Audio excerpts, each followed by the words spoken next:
I've been cheating since our third date, my wife told her friend over lunch. Marriage just made it more exciting. She didn't know I was sitting 2 tables behind them. I didn't interrupt, just went home, took her name off everything, and sold the car I bought her, along with every luxury item she'd racked up on my card. She got home to an empty closet and divorce papers on the kitchen table. She's been calling me every night since, screaming, crying, begging. 6 weeks ago, my life was on a predictable track. Now I'm living in a new apartment, with a new phone number, and a future that looks nothing like I'd planned, and I couldn't be more at peace with that. Names changed for obvious reasons. My wife Vanessa and I had been married for 4 years, together for 6. I'm 36, work in commercial real estate development. She's 32, in pharmaceutical sales. No kids, a mutual decision we revisited annually. I thought we were solid, not perfect, but solid. The revelation came on an ordinary Wednesday. I was having lunch alone at this bistro downtown, the kind with outdoor seating that blends into the next restaurant space. I'd gotten there early for a 1:30 meeting with a client who canceled last minute. Rather than head back to the office immediately, I decided to stay and eat, catching up on emails. I was halfway through my sandwich when a familiar laugh cut through the ambient noise. Vanessa was being seated at a table about 15 feet away, along with her friend Melissa.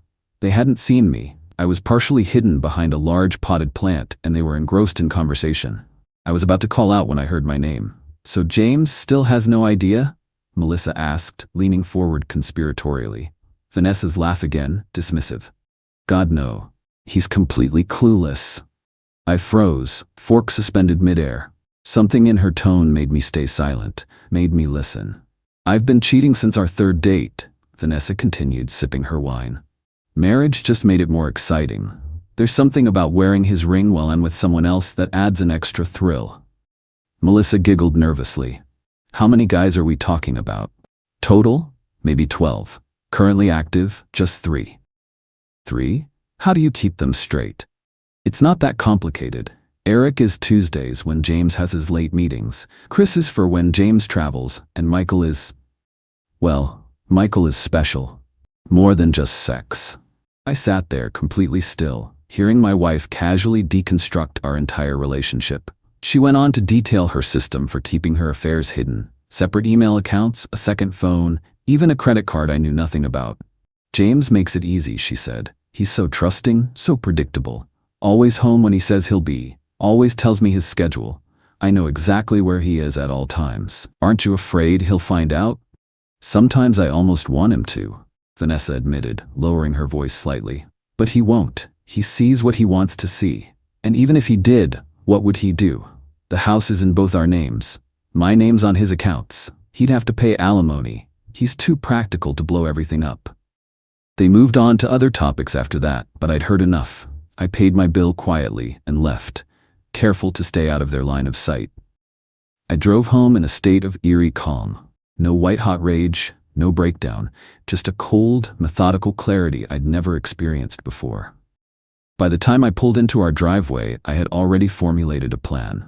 First, I called my lawyer, Graham. We'd played college lacrosse together, and he'd handled all my business contracts. I explained the situation briefly and asked how quickly he could prepare divorce papers. "I can have preliminary paperwork ready by Friday," he said. "But James, you need to be strategic here. Don't confront her yet. Document everything. Protect your assets." "Already on it," I replied. Next, I pulled up our financial accounts. Most were joint, a decision I'd never questioned until now. I didn't clean them out, that would be legally problematic, but I did transfer my most recent paycheck from our joint account to my personal account, which Vanessa didn't actively monitor. Then I made a list of everything Vanessa had acquired on my dime. The Audi I'd bought her for her 30th birthday, the designer handbags, the jewelry. All items that were technically gifts, legally hers, but which I knew she valued primarily as status symbols. Most importantly, I made a mental inventory of what I could live without versus what was irreplaceable to me. My grandfather's watch, photo albums, specific books and records, the vintage motorcycle in the garage that had been my father's. These would be prioritized. For the next 2 days, I maintained perfect normalcy. Had dinner with Vanessa, discussed mundane topics, even had sex when she initiated Wednesday night.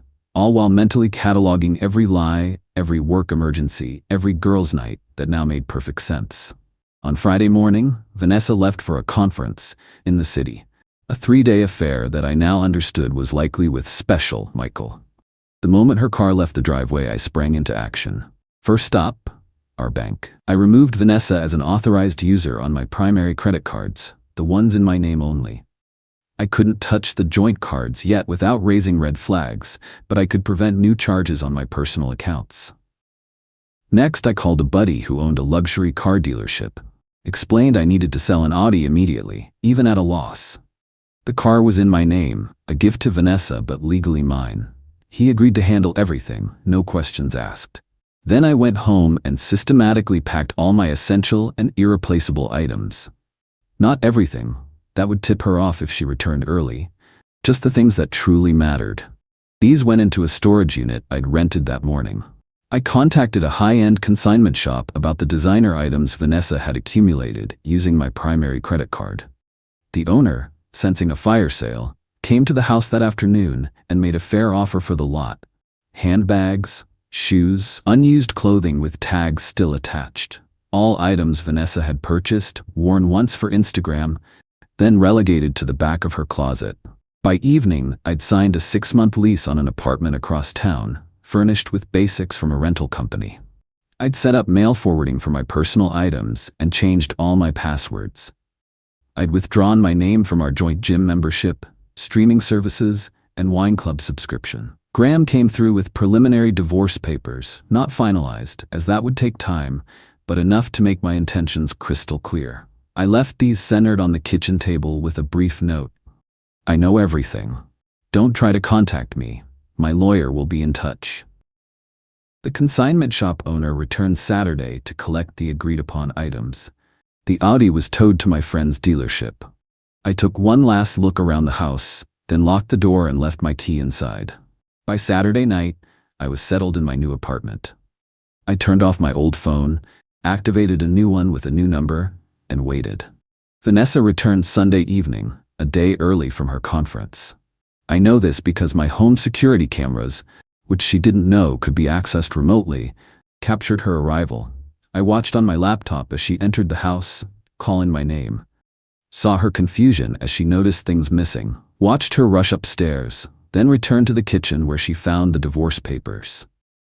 Her face went through a remarkable transformation. Confusion to shock to calculation to fear. She immediately called my phone.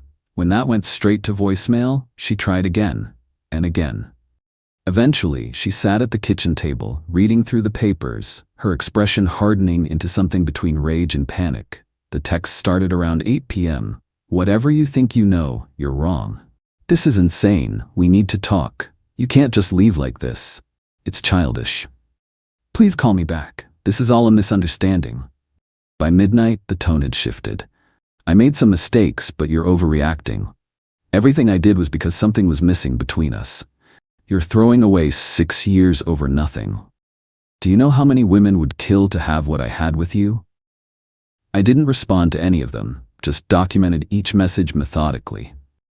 The next morning, I went to work as usual, informed my boss of my situation, and requested that Vanessa not be allowed into the building. He agreed without pressing for details. That afternoon, Graham called to tell me Vanessa had shown up at his office, demanding to know where I was. He'd reminded her that communicating through counsel was standard procedure in divorces, particularly those involving infidelity. She'd left in tears, but not before threatening to ruin me if I didn't talk to her directly. Over the following days, Vanessa cycled through every manipulation tactic imaginable. She reached out to mutual friends, spinning a story about me having a mental breakdown. She showed up at my parents' house. They refused to give her my new address.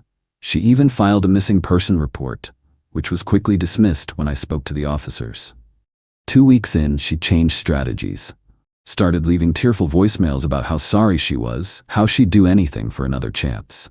When that didn't work, she threatened to take everything in the divorce.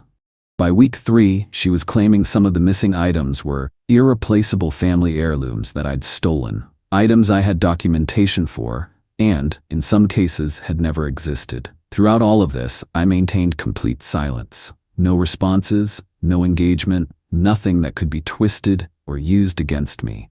Graham handled all communication, presenting evidence of her infidelity when necessary. The security cameras had caught her bringing men to our home while I traveled. Her second phone, which she'd accidentally left behind in her haste, provided additional proof. It's been 6 weeks now. The divorce is proceeding smoothly, all things considered. The house will be sold, assets divided according to the prenuptial agreement she'd signed without reading carefully. She'll get less than she expected, but more than she deserves. Vanessa still calls my old number every night between 11 p.m. and 1 a.m., screaming, crying, begging. I know this because the voicemails forward to an email account I check weekly. I don't listen to them anymore, just document that they occurred and forward them to Graham. Last week, I ran into Melissa at a coffee shop. She looked uncomfortable but approached me anyway. "I'm sorry," she said simply. "If I'd known you were there that day." "You would have what?" I asked. "Warned her? Helped her maintain the lie?" "I don't know," she admitted, "but for what it's worth, she's a mess. She's lost weight, called in sick repeatedly. The pharmaceutical company is considering termination." I nodded, not out of concern but acknowledgement. Actions have consequences. As I turned to leave, Melissa asked, "Do you ever think about giving her another chance?" The question was so absurd, it nearly made me laugh. Would you trust someone who betrayed you for 6 years? Who had a system for cheating? Who gambled with your health by sleeping with multiple partners? "I guess not," she conceded. "Then you have your answer." I sometimes think about the version of me who sat in that bistro 6 weeks ago, trusting, oblivious, planning a future with a mirage. I don't pity him, but I'm grateful to no longer be him. The trust is gone, but so is the deception. The life I planned has vanished, but the one taking shape feels more authentic. Vanessa thought she had me figured out, too practical, too predictable to blow everything up when confronted with her betrayal. She wasn't entirely wrong. I am practical. I am methodical. But she missed something crucial. Those qualities make for a calculated exit as much as a stable presence. She gambled that I would either never discover her affairs or would be too afraid of change to leave if I did. She lost that bet. Now we both live with the results. Update 3 months later. Since many asked for an update, here's where things stand. The divorce was finalized last week, faster than usual due to the prenup and overwhelming evidence. Vanessa appeared subdued at the final hearing, a shadow of her former confident self. She didn't contest anything in the end, likely advised by her lawyer that fighting would only drag out the inevitable and potentially cost her more. The house sold quickly in this market. After the mortgage was paid off, the remaining equity was split according to the prenup formula, 70-30 in my favor since I had made the down payment with premarital funds.